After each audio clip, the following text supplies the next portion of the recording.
Hey everybody, welcome to another edition of Amigos Plays, and today we're going to take a look at that arcade classic Arkanoid. Got it all ready to go here on WHD load.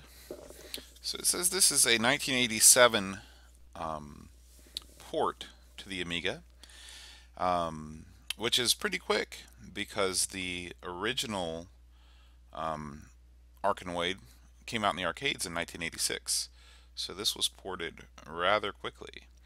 Um, the original Arkanoid, of course, was played on a vertical monitor, so they had to do something to, they put your score over there on the other side. Um, Actually, now that I think about it, maybe the original game had that bezel too. I can't remember. I was very close to purchasing an Arkanoid uh, at the one and only arcade auction I went to. Um, and But I ended up not getting it. It was in a really funky cab. It wasn't an original cab, but I really liked the way it looked. The side art was cool, but it went for just a little bit more than I wanted to pay for it, and I ended up with the Mario Brothers cab instead, which also went for a little bit more than I wanted to pay for it, but I paid for it. So anyway, let's get to the game. So we got the famous intro here.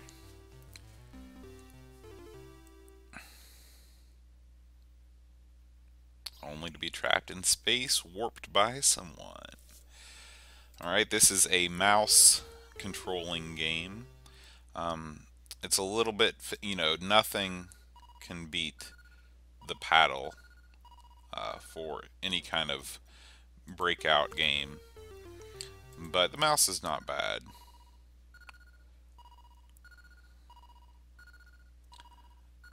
I'm not the world's best Arkanoid player. I might be in the lower percentiles. The reason why I believe that to be true is because I think the best. Oh shoot! See, I grabbed that slow and it made me shrink again. Um, I feel like the best players. Oh, that was lucky. Um, the best players are able to grab the items, grab the item and then shoot back and get the other thing. Um, Hold fire button and push one or two player button. Okay. Alright. I'm continuing from the first stage. It makes sense. This is the thing that you like, though. You want to get the catch and the slow. I don't get to keep both. I'm a big fan of the slow because I am slow of mind. Wow. Of course, the laser is always fun.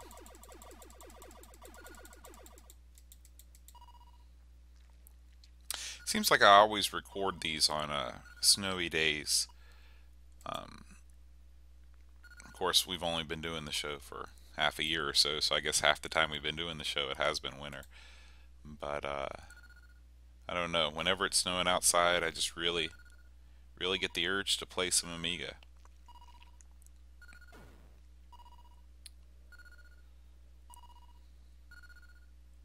See,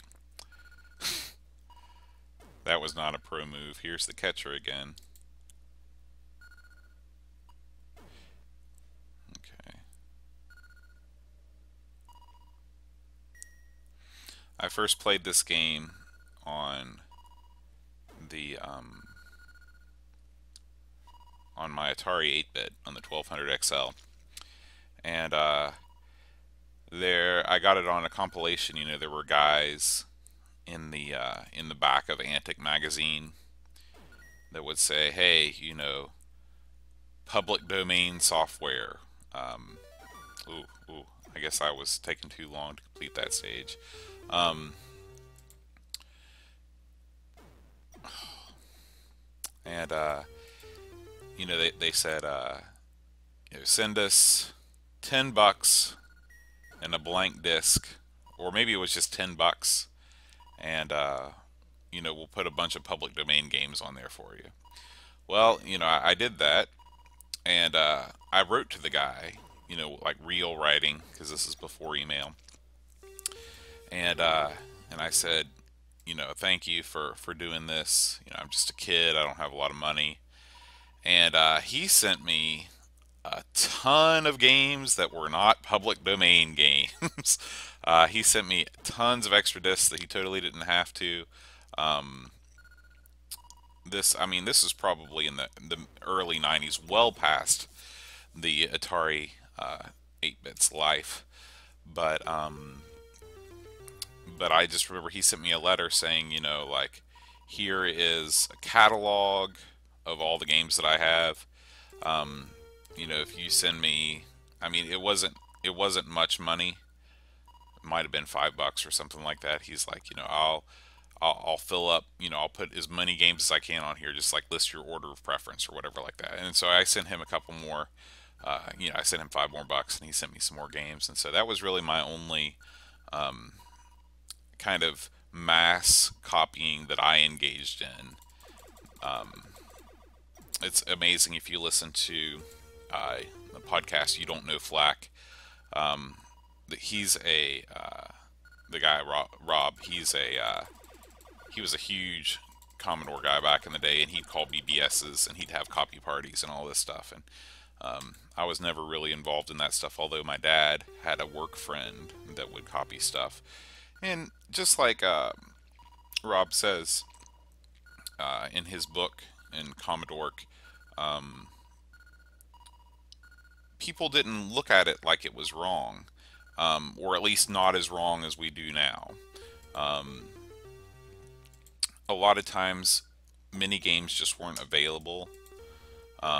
Computer stores were few and far between, and also, by the time that I got into the Atari, you know, I was um, I was probably, I was 10 years old in 1991, and that's probably when it reached its zenith. Because, well, maybe even a little bit before that. I think I got an NES in 91, but say between the years of 88 and 91 were my big years, really only playing the Atari.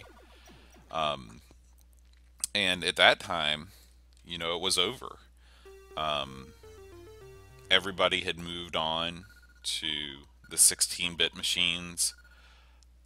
I still remember when Antic um, stopped. They renamed themselves Start, um, and they had a little section for the 8 bits in the back. But I knew it was over, and the games that I played you couldn't buy in stores because stores didn't stock them anymore. And so, anyway, that's the story of how I got um, Arkanoid. Um, Another random Arkanoid memory. I always remember listening to Alan Jackson on cassette. Alan Jackson he's probably still around, a country singer that was popular in the early '90s, and in the mid '90s, I guess. Anyway, my parents had a cassette of his, and I'd throw that thing on, and I'd play Arkanoid. And it's funny how you connect um, childhood memories with games. Um, there's certain music that I listen to that reminds me of playing games, and there's certain games that I play that remind me of music. Um,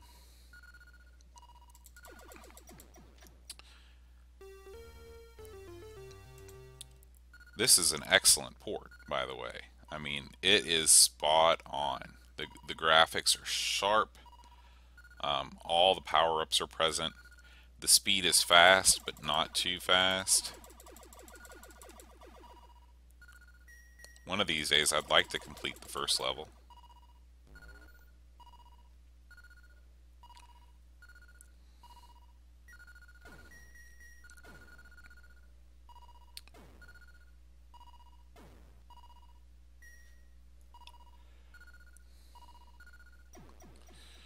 Um, I was always jealous of my best friend growing up. She had a 2600, and I was in love with the paddle games. Kaboom, Breakout. I think I played. I don't know if Breakout was released on the Atari 2600 or not, or if it was just Super Breakout. But I just thought, just something about the control with the paddle, and I didn't realize at the time that there were paddle games available. Finally, yes, there were paddle games available for the 1200 XL for the 8 bits. But of course, later on, I found out there were, and I ended up getting a paddle, and I scored big at the flea market one day. I got a ton of joysticks. This was when I was in high school and kind of rediscovering the retro scene. Um, my There was a really neat little stick called the micro stick, and it wasn't the best joystick. Man, I'm tearing it up on this level. Um, and but I remember selling it. It was probably on a Usenet group, because that was the only kind of online community that I even knew existed at that time. Um, and But I remember taking a picture of the stick, with a film camera, and taking the film to get it developed, which probably cost, because I'm sure I didn't want to wait. I'm sure I took it to like a 1 hour place that cost me $20. I think I sold the stick. I can't imagine it sold for more than $20. I had a strange sense of economy back in those days.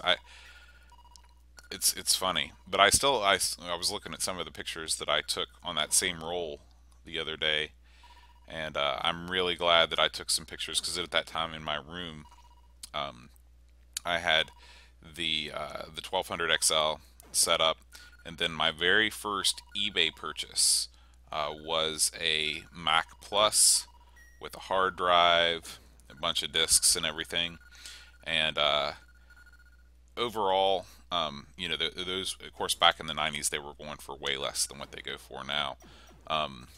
But the disk drive stopped working. The hard drive stopped working almost immediately. The disk drive held out for a while. I managed to play some games there was the tank game where you choose your angle and your speed and all that stuff. I enjoy playing that. But then after a while, the disk drive ran out, and I had to replace it. And this is anyway. If you're still watching me play this game and listening, I applaud you. Anyway, I'll continue with the story before we wrap this thing up. I didn't realize that you needed a Mac cracker, which is a very long screw drive with a special head, to get into those old classic Macs. And my dad and I tried to pry that thing apart. And it's funny because I've still got it sitting. I can see it from where I'm sitting right now in my basement. And it's still got those marks on the sides from where we tried to tear into it. But anyway, we ended up taking the drive out. It was shot. My dad found somebody that had an external drive. And so I resurrected it for a short time. But that was right before I went to college. And when I went to college, I kind of stopped, caring so much about the retro Mac scene, and was more into the consoles and all that stuff, and also just into all the things that you get into that you probably shouldn't in college. So anyway, this concludes this trip down memory lane. But that's one of the fun things about playing retro games, is they just, it brings back so many memories, even if it's not directly related to the game. Just one thing leads to another, and just reminiscing. It's a good time. So thanks for listening. Thanks for watching. Until next time, adios.